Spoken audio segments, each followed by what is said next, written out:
Professor Wilson and I are back at it again. We were in Southeast Asia last time in Kuala Lumpur, and now we're in Oxford. At Oxford University in Oxford. I thought, Master, you gonna keep kicking the table or what? Anyways, this guy to tell this guy basically that Oxford was not in London. Right? They are two separate cities. I'm like, isn't that near Wembley? Like, No. Yeah. I'm like, where's Big Ben? In any case, You have Londonistan, and then you have Oxford. and I'm like, oh, Oxford, just like Cambridge. Just like Cambridge. You can't say that. Both speakers at the Oxford University Business (parentheses Fighting) Poverty Conference. What are you speaking on?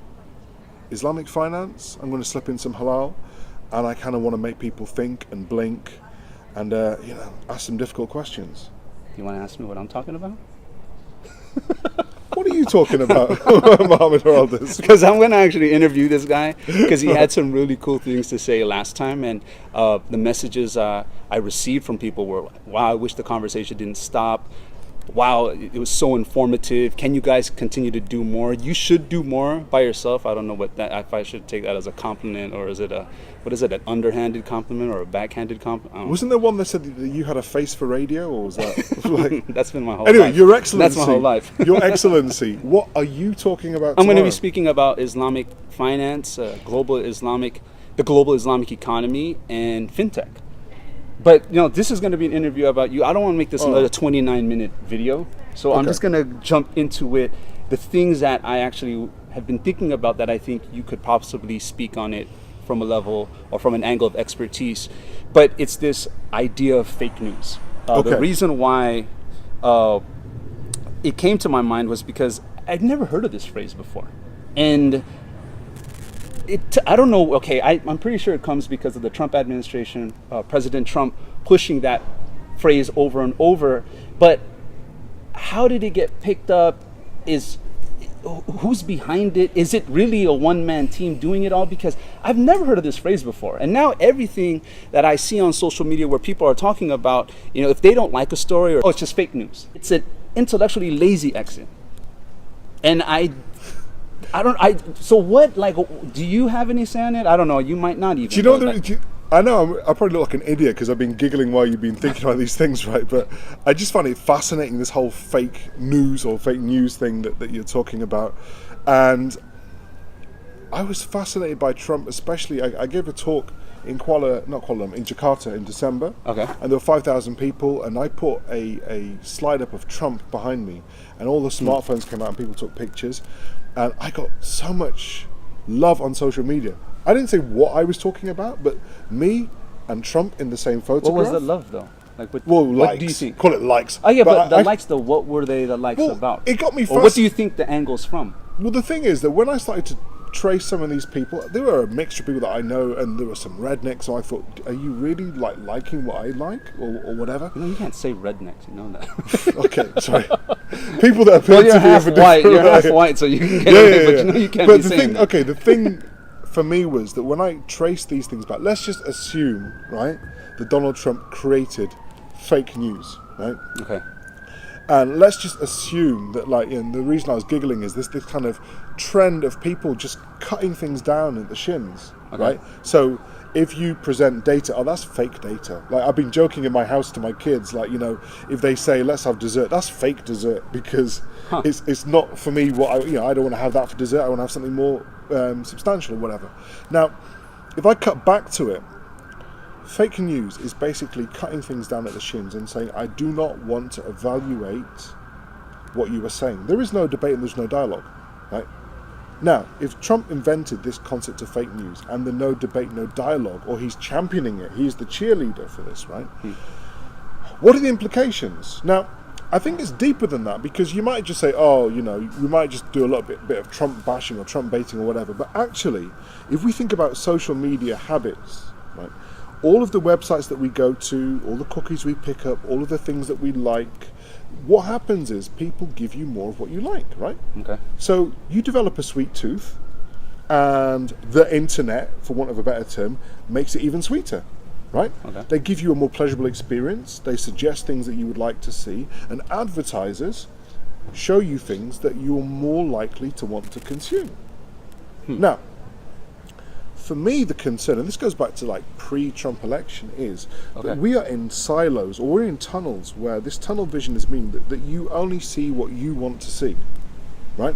So, and this I would extend to people who join ISIS or whatever, is that they are in a world where you're only seeing information from your perspective, from your source, from that type of person.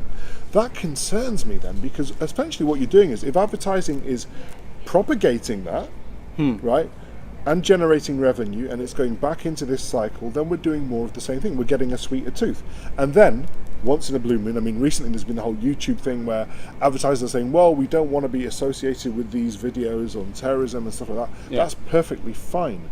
That's telling us that we need to be a bit more clever about our algorithms and the programmatics behind it. Yeah. But the thing that concerns me is this polarization of thought and how we get out of it. And it's not just an inactive thing, it's a proactive process in which business is actually propagating it. And a really good example was Lego. Lego was contacted, and they said that your advertising in tabloid journalism is helping to pay the wages of journalists for xenophobia, and they pulled their advertising. Yeah, it's true. So I think that it's kind of on my shoulders is something that I'm really fascinated by, just analysing what the implications are, and then if we feed that into like Islamic finance or halal, and like you want to do stuff, these are two areas which are getting smacked around the place because it's linked with Muslims. Muslims, according to headlines, are most linked with terrorism, radicalisation. You know, whether that's true or untrue, and it's largely untrue. Let me. Okay. Can I stop you there? Yeah. Before I lose my thought, but you can continue if you want. But you're talking about social media now. You're talking about Trump, and you're seeing now this rise in attacks. We're here in England, and we know about the acid attack here with the brother, the guy and the girl. Right? I thought they were brother and sister. In my area, there are acid. Like in our area, we're seeing things happening almost every day. So is there a link between hate and social media, or do you think that ties into the whole fake news, or? Well, fake news is spreading hate, right? Okay. Which leads to hate crimes. And then when you think about, you know, on one side, you know, people that see what they want to see, the people that see what they want to see, let's say on the other side of the fence that I live on, right? Yeah. They see Nike come out with a hijab 2018, and they say, oh, these Muslims, and all they think that they see on television is, look at all of these exotic women with headscarves on, with makeup on, halal cosmetics, vloggers, the world's been taken over by these Muslim women, and it's making me sick, and there aren't any jobs for good, honest folk like myself. Yeah. They don't see the acid attacks. Yeah. They don't see the comments at the bottom where people, like, you know, when you read the articles and you see that, like, imagine that you are a black female Muslim. That's like a triple threat. That's triple the amount of discrimination, where they're getting threats of death, of beheading. We know somebody who's an entrepreneur, and she got death threats for producing food. Ridiculous. Rape, misogyny. And I saw somebody else counterpost and say, well, you know, you accuse like certain parts of our community of being backward and misogynistic, but what is this? Even on a very small level, I mean, I've written articles, if you write articles in the mainstream about halal or something, you expect to get trolled, and you expect someone to say you're scum and you should be wiped off the face of the planet or whatever. Now, linking all of those things together, what can we do? Because we're kind of in a trap here, because in effect there is a monetization of people being marched down particular tunnels of thought, because that allows you to predict behavior more effectively, and you make money from that, and then you invest more money in that, and then there is a backlash where then this ends up happening where people are getting trolled and there's hate crimes, and then you've got this whole alternative media of like Black Lives Matter, of Black Twitter, of Muslim Twitter. And, you know, society is then being fractured, because, like, you know, I can go on Twitter and I can see a whole stream of things telling me about people getting attacked in my neighborhood. Like, I remember on Twitter, I hear a helicopter, and Twitter's telling me, oh, there were some fires outside the local police station because somebody died after police brutality, and that never made mainstream news. But everyone else is seeing something else. They see football, they see cricket, whatever they want to see. So I'm really concerned by those things, because I think that you can't move forward on the bigger ideas if we don't sort out this glue that is attempting to hold us together. In theory, social media is about being social. It's about networking. In practice, are we socializing and are we networking, or are we actually putting like kind of, you know, pillars in between each other so our communities become worse? Self-segregation, gated communities, and that's kind of for 2017, that's one of the things that I want to spend more time on. So previously, Islamic finance, halal, I kind of duck the questions, and when they'd say Islam, terrorism, radicalization, because I'd say that's got nothing to do with finance. That's got nothing to do with halal. But with such a wave of things that are going on, I think that I have to kind of change my thinking and think, you know what, I have to tackle some of these things. And how I'm going to tackle them is I have to provide a pipeline of information for people that allows them to see what I see, to live how I live. But the thing that I wanted to say is, actually, the last time we vlogged was in Malaysia. Right? And I was supposed to ask you questions. It's my turn. No. No, shut up. No. Because you're here as well. Right? I have several questions left, dude. No, hold on. I have several questions left. No. Okay, come back to them, right? I think I've spoken enough. I want to ask you some questions. Well, we're going to be back in Southeast Asia in I'll see you at the end of the month. I'm going to be back in Kuala Lumpur talking about Islamophobia at a halal tourism conference.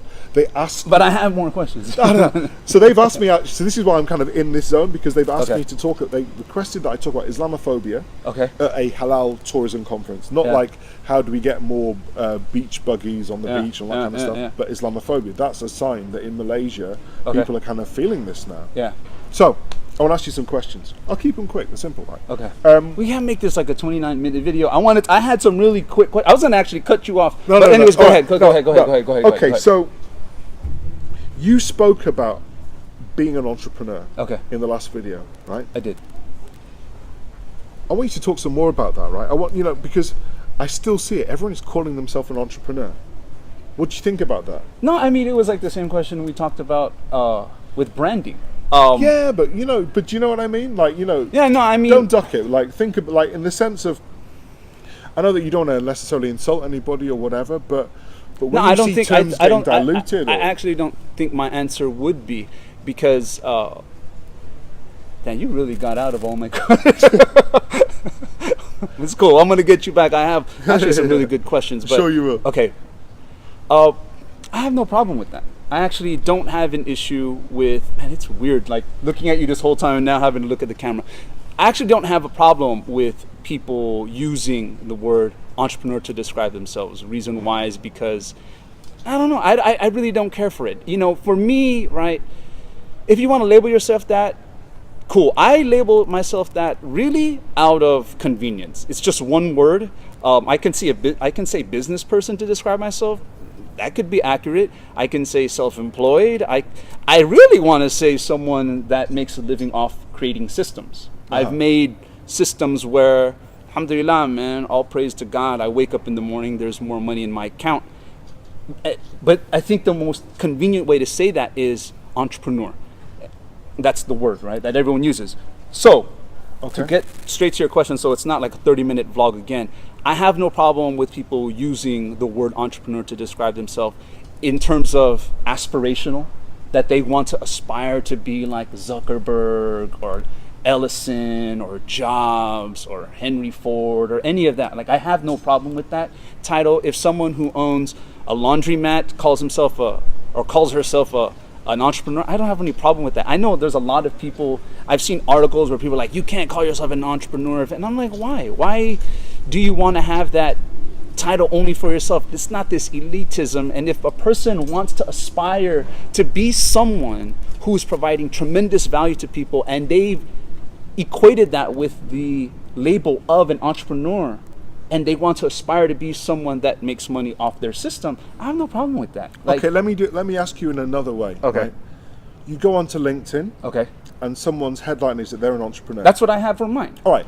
So if you see someone else's headline and it says entrepreneur, what do you search for to validate that they're an entrepreneur, or what areas? No, I mean, you just Google their name. That's okay, like, I think everyone what do you look does for? that. Do you look for like diversity of portfolio, of like how much money they make, like Okay, so like let me give you an example. Okay. If someone said that they did branding, yeah, I'll look at their bio and say, okay, when you say you did branding, what brands have you worked for? Okay. Or are you? I get what you're do you saying. have a qualification? I get what you're saying. Have you written a book? Like, I get what you're saying. saying. How do you look? So, like, in all honesty, if someone says they're an entrepreneur, which really funny is like when people, say serial entrepreneur or entrepreneur, and then you go and like dig and they haven't set up. To me, an entrepreneur is someone who set up a system and can walk away and it runs autonomously and they're making money. Like, I feel that's someone who's created a business that they can now walk away from, and they're not involved in the day-to-day operations. To me, that's someone who created a business and has actually alleviated themselves from the day-to-day task. Okay. If someone doesn't have that or doesn't fit my own personal definition of it, and like I said, they own a lawn mowing company where they have a bunch of people doing, or they themselves, they and their brother have a lawn mowing company, or they, help publish books, or they own a hair salon and they say they're an entrepreneur. I have no problem with that, because it is, number one, like a very sexy term that people like to use to describe themselves, because it's like, I'm an entrepreneur. Yeah. But when you dig deeper, I know a lot of people are like, and I used to feel that way. Like, you're not really an entrepreneur. Until I started feeling like, who am I, dude? Am I starting to get this feel that I'm better than people? Okay, but let me dig deeper, because like, let's go to a different field. Okay. Let's say hip hop, right? Okay. Now, just like people once upon a time used to say everyone's got one book in them, I reckon everybody's got 16 bars in them. Okay. Right, but that don't make them an MC. Okay. Some dude comes to the plate, grabs the mic, and spits 16 bars. Okay. He can't call himself an MC in the same way as Mos Def, Method Man, Redman, Busta. You can call because to me an MC is like someone that's got... No, you're an MC, you're just the whack MC. You know what I mean? That's what I'm trying to say. Okay. Is that if you're an entrepreneur, in my mind, if you're running a tree service, and it's just you and your uncle, right? And you're like, oh, I'm an entrepreneur. And I'm like, oh, what do you do? It's like, oh, we have a tree service company. I'm not going to be like, man, you're not a real entrepreneur. I'd be like, oh, that's cool. The old me, like about 7-8 years ago, would have been like, no, you ain't no entrepreneur. But I've come to realize... Okay, but what you would say and what you would think, I mean, like, if I go back to the MC example, right? Yeah. Now, if I see the MCs that I respect, right, and I'd have to reach back to the 90s or whatever, you could put any beat on the plate, on the turntable, and they would flow over that beat. That's what I'm saying. I'm not with this whole purist thing. But for me, an entrepreneur... That's for you. Yeah, you're asking me. And what I'm saying is that people have... there's this elitist thing. And look, I come from poverty, man. I was born into welfare, and some of us don't have money. Some of us are not even after titles. Some of us just want to get out of the socioeconomic predicament that we're in. And some of us are led by dreams. And some of us are led by labels and titles. And some, like I'm telling you right now, the sexy label now for someone is an entrepreneur. And if you want to have that title to aspire to be someone great and make a lot of money and help your people and help your family, then by all means, man. Where I am in Southeast Asia, in Malaysia to be specific, the Malaysian government is so welcoming to entrepreneurs. It's fantastic, right? And I was just having a discussion with some people there who are involved in the startup scene, and they were talking about how the Malaysian government helps and how the Malaysians have all this assistance, and I've never been to a country, and I'm just listening. And this is the reason why I have this new, this way of thinking. They said, what do you think about it? I go, it's terrible. And they're like, what? Why is it terrible that the Malaysian government helps? And I go, it should be sink or swim. If your product sucks, if your idea sucks, it should die. And they were just like, oh wow. And I go, yeah, I don't like the fact, in America, we don't have any government assistance. You got to just do it for yourself, right? And I come from this American mindset of do for self. And I started to realize as they were talking, and some of them were like, yeah, man, I agree with you. I'm like, I'm not for this propping up by governments and helping and subsidizing your idea, because if it sucks, let it die. And they started talking amongst themselves, and I started to realize I'm a citizen of the empire. I have a blue passport. I speak from, and with the things that I've been able to achieve, I speak from a different vantage point. It's like, I remember reading this before, it's like someone made a comment like, yeah, it's always the rich people that say like, yeah, money doesn't solve your problems. And the guy's like, well, let me cry in my Ferrari and figure that out. That's easy for you to say. I realized that it was a very privileged stance I was taking. I was speaking to people who were not citizens of the empire, who were not British, who were not American, who were not Canadian. And these were people from developing nations. And any assistance they get, for example, I have a blue passport. Do you know how many red carpets I get just because of that? How much more leeway I get, how much more doors open to me. So because of these cheat codes that I have, I thought to myself, That's terrible that I'm telling these guys things, because these guys are trying to get out of their socioeconomic predicament. They're trying to uplift their family, and here I am telling you, like, nah, you should just. They don't have it like me. I don't have it like them. And if I was a citizen of their country, it would be difficult for me, and that I need some assistance. And then it started getting me to think about affirmative action. It started me to started thinking about like equal opportunities. And I actually stopped them from their conversation. I'm sorry for belaboring this point. And I said, guys, I'm sorry, man, for a really privileged jerk opinion. And sometimes people do need help, and especially if you're not at the top. It's easy when you're at the top to say like, hey, help yourself, I did it. But you don't know that you had so much more help. The fact that I was born in America, in California, already puts me a couple of steps ahead from other people. And I accept that. But I think there's a difference between how you think and how maybe you would express yourself to somebody. But I think that with entrepreneur, when we're kind of thinking about it, one of the things, I think regardless of money, background, whatever, I think there is something in an entrepreneur where they are able to transfer into different sectors. They have skills that can work. So just like an MC can work on different beats, an entrepreneur can 1 minute have a lawnmower business and the next minute they could have a photography business, and I think that to me separates them from business. Yeah, but those are still entrepreneurs, but they can be complete failures. Each one could be a failure, right? Yeah, okay. True. So that's why I'm saying like you can be whack on each part. Yeah, like you can be like terrible on each song that you make. That's my point. Is that if a person wants to be called that, let them call that. Right. Next one. Since you're warmed up now.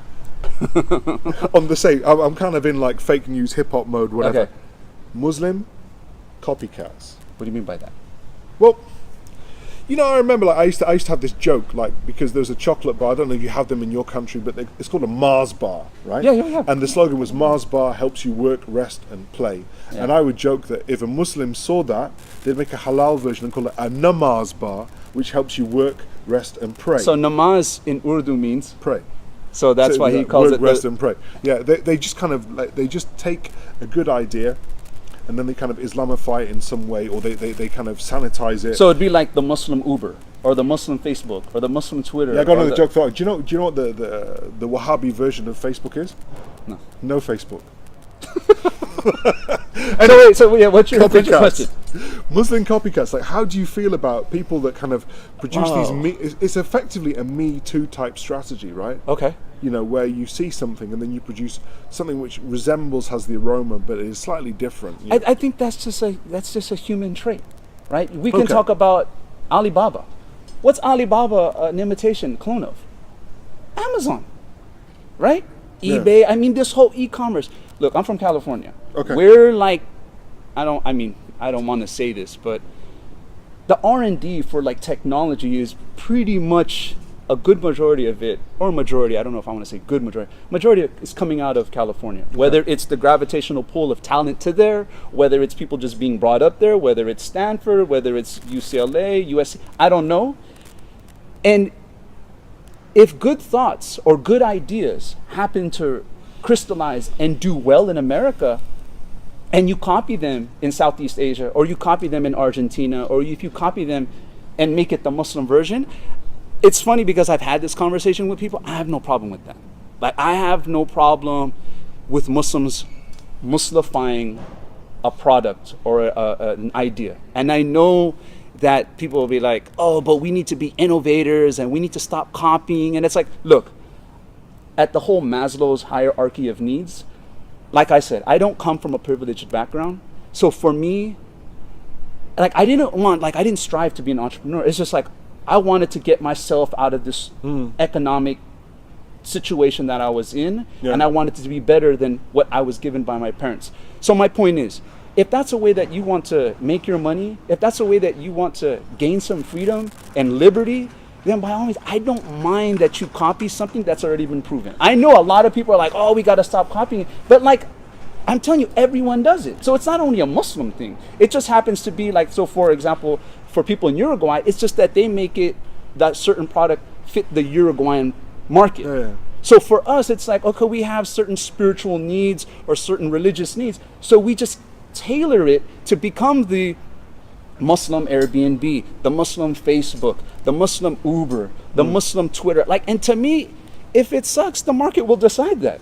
If it's good, it'll stay. All right, so I get it. You've been living in Southeast Asia for a few months now. Yeah. The weather's good. The tea is sweet. Yeah, the food is spicy, and and it's mellowed you out. Yeah, a bit, right? Yeah. Right, this I is don't like, know. I don't know. Mohammed Haralda's in the West was a little bit more fiery, right? So, because you live in Malaysia, which is kind of the heart and soul of the global Islamic economy, what's the investment scene like there? Investment scene like there. Global Islamic economy and the investment in it.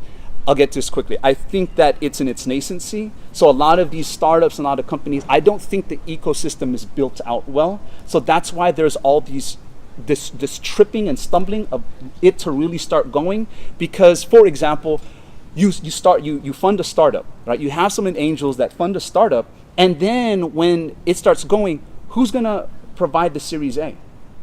Where are the funds for the Series A or the Series B? Right? There is no layout. Just like in the VC world, like in the non-Muslim, I mean from America, I mean from the Bay Area and from California, I know how that works, right? But in terms of the Muslim world, it's entrepreneurship, I told you, there's a sexy label now. People want to be entrepreneurs, people want to have their own business, and they start a company and it's like, I'm looking for angels, but not knowing that if their company starts going, then it's like, okay, who's going to fund next? We're in the beginning stage of it, and I think it's going to come because I believe probably in the next year or two, more funds are going to come. We had a Finis with Shahid announcing their big fund, and there are people going to come, and I really think that once there is more collaboration, once there are people working together instead of against each other, once I feel that people are like, hey man, we need to get this going. You get your fund going, we get our fund going. I think it's just going to benefit everyone. I just think right now we're in the beginning stage. Everyone's thinking funding of startups, but it's not about startups. Anyone can start, not many can scale. And I think that's the conversation we need to start having because no one's talking about it. Because I don't think anyone's gotten to that place. You had Wahid Investment with Junaid, good job, dude, with their $5 million infusion into the robo service of investing through your phone. Instead of having your money in a savings account, you can go through them.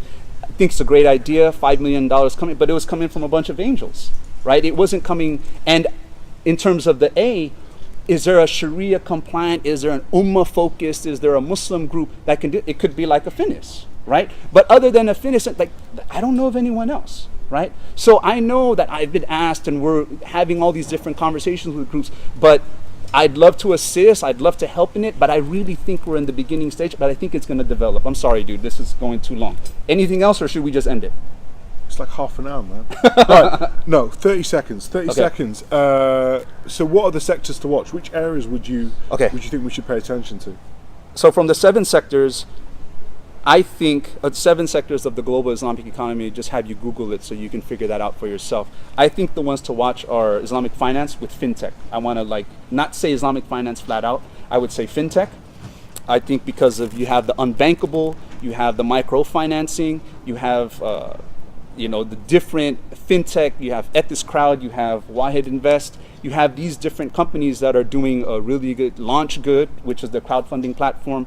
So I would say fintech, I would say fashion, and fashion I think is really fascinating because I live now in Southeast Asia and I would think that the clothes at H&M and Zara would be a bit more Muslim friendly than what you would find in Spain or in Britain or in America, but it's actually the same clothes. So I don't know why that move hasn't occurred for a more focused catering to the market, but it hasn't because I love fashion and I look into all this stuff and it's like, wow, this is the same stuff. Uniqlo's done it though. They've been really kind of cutting edge. Yeah. So but there hasn't been any Muslim focused clothing line, just that has really reached a massive appeal. You have Modernisa out of Turkey, but other than that, I really think fashion, fintech, food. Okay. I think the food is the major one, and of course tourism, which I know you're a big dude on. But look, it's been 30 minutes now. I didn't want to make it this long. We're gonna continue this in Kuala Lumpur. A couple of weeks. In a few weeks. Yeah. But thank you guys for tuning in. Sorry for talking way too much. You got out of my questions, man. We're gonna get to that. But so much love for you all for tuning in, and you're already gonna give this long, so we'll just.